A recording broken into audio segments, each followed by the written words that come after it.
One of the fundamental laws of chemistry is the law of conservation of mass. This one's a big deal. Conservation of mass just says that in a chemical change, during any chemical reaction, the mass of the products is always equal to the mass of the reactants. And we're talking like the total mass of all the products must equal the total mass of all the reactants. Maybe you've even heard it explained as in a chemical reaction, atoms are neither created nor destroyed.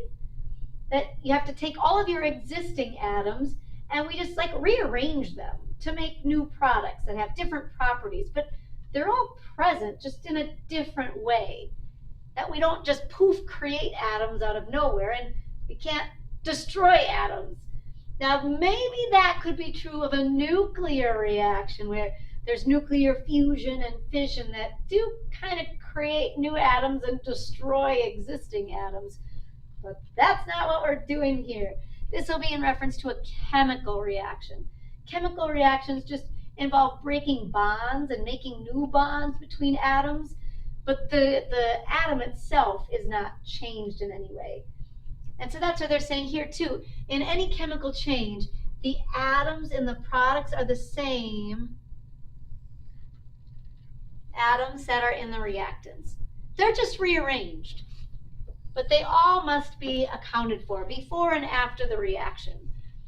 So now we've written these skeleton equations, which are just kind of a very bare bones equation that's just showing us what are the reactants and what are the products. We can write them as words, we can write them as symbols, we can write them as little particle models.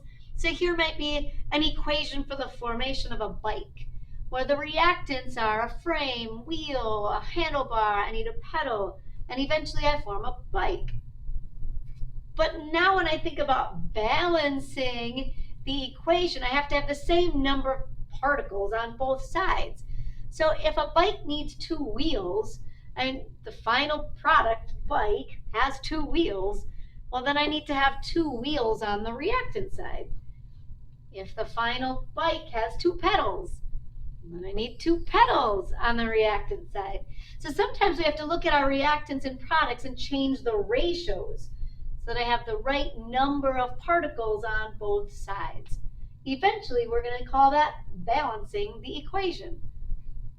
So here's another example that still, I guess, doesn't really have a whole lot to do with chemistry. But what if our product is a ham and cheese sandwich? And they give me this recipe.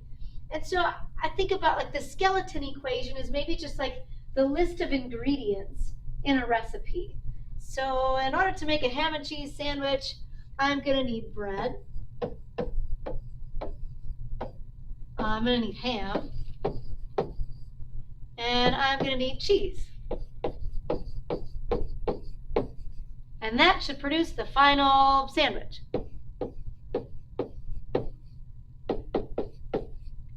Well, now the balancing part comes into play when we think about ratios. So maybe I wrote my grocery list, here's the ingredients I need, but now if I really want to make the sandwich, now I have to look at the quantities. And so they're saying that I need 2 slices of bread. All right, so I'd put 2 slices of bread. Maybe they need 3 slices of ham and 1 slice of cheese. Often in a balanced equation, if there's only one of something, you probably don't see a 1 out in front. It wouldn't be wrong to write a 1 in there, but you wouldn't need it. All of that together makes 1 sandwich. So I could put 1 cheese, and that all makes 1 sandwich. So this balancing thing is about ratios. But now all of those initial reactants are still present in my 1 sandwich. My 1 sandwich has 2 pieces of bread, 3 slices of ham, and 1 piece of cheese. But now it's all together in a different format, just like a chemical change. All of the initial reactants are still present. They're just in a different format. They're rearranged a little bit. So for example, here might be a skeleton equation for carbon reacting with oxygen to form carbon dioxide. So again, you might see it as words, you might see it as symbols, the solid carbon, which is kind of like charcoal, reacts with O2 diatomic oxygen gas and forms CO2, carbon dioxide gas.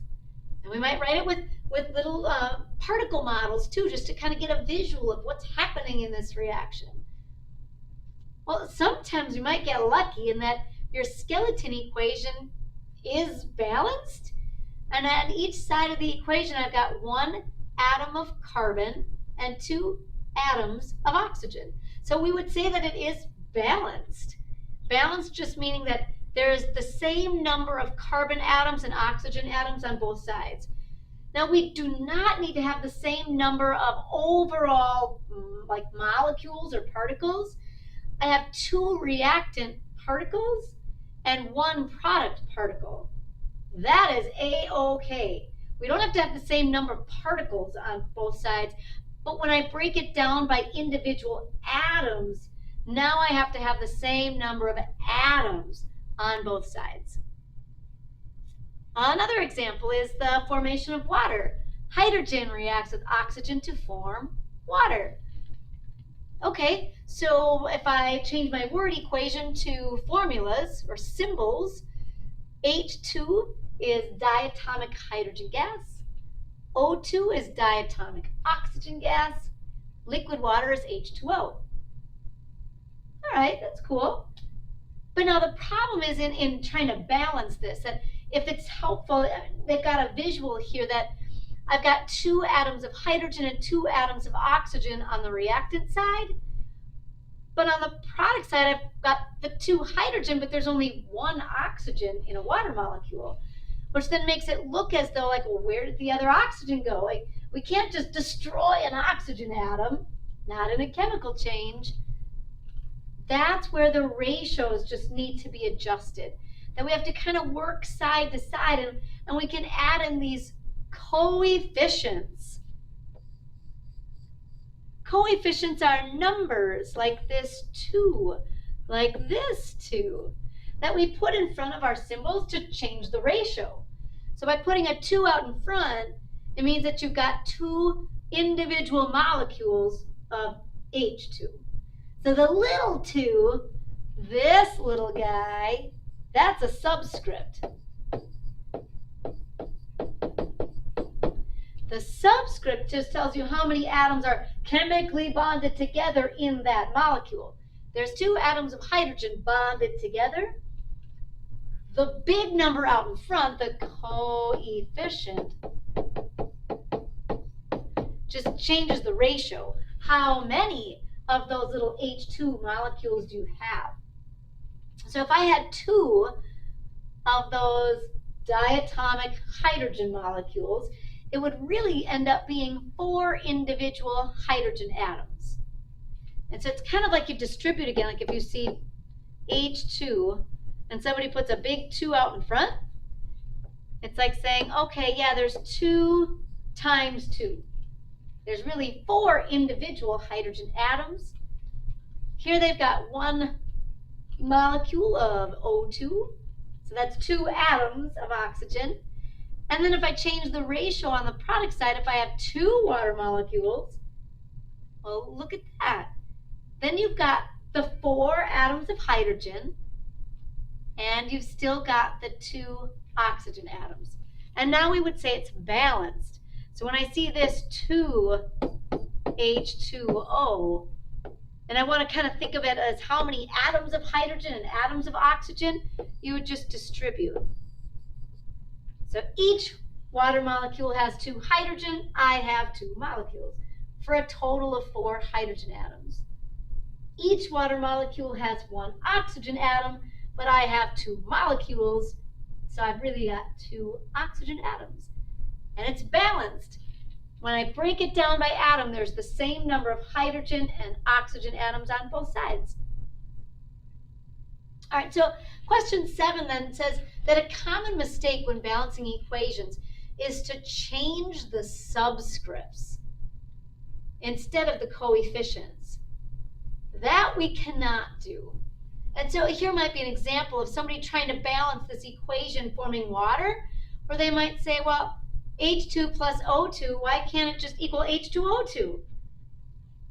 Like, this is balanced. Like, why can't I just change the 2 down there by oxygen? Let's just make it 2.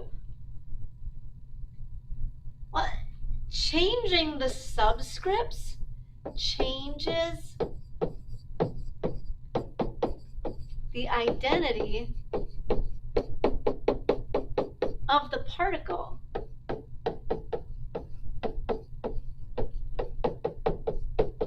I mean, if hydrogen and oxygen react to form water, water's formula has to be H2O. Now, there are chemical reactions that can produce hydrogen peroxide, H2O2, but that is a totally different product. It's got different properties. It would not be the same as water if I were running this in the lab. That's just not the real identity of the product. So you can't change the little subscripts. Same thing might happen with something like this guy. Here's a common one. People might say like Mg plus O2 forms, well, heck, why not just MgO2? It's balanced. What's wrong with that, right? Well, the problem is that this is not the formula of magnesium oxide. If you've got magnesium reacting with oxygen to form magnesium oxide, and it's ionic, so I can find the charges on my periodic table. It's, +2, -2. Like, this is just like not even possible. That wouldn't be a neutral product. The formula is really MgO. It's just a 1-to-1 ratio to make that neutral. So if I wanted to write a balanced equation for this reaction, let's say I wrote it again. Mg plus O2 forms MgO. Another way we balance it is by adding those coefficients, where I would say, well, there's 1 magnesium on each side, but I need to get 2 oxygen on the product side. You can't change the subscript, so your only option to balance is to put a 2 all the way out in front. Then that means that there are 2 molecules of MgO. Oh, well, that would give me the 2 atoms of oxygen. But what you have to watch out for is that when you put that 2 in front, it doubles everything. So not only did you get the 2 oxygen that we wanted, but you also doubled the magnesium. Well, that's why they call this balancing, is that you have to work back and forth. That, now I've got 2 magnesium. Well, fine. Now I've got 2 magnesium. And there would be my balanced equation for the reaction of magnesium plus oxygen to form magnesium oxide. So we have to be careful that we don't change the integrity of the particle. We can't change the identity of the particle. We can't change the subscripts. But when we balance, we change the ratio of atoms by adding coefficients.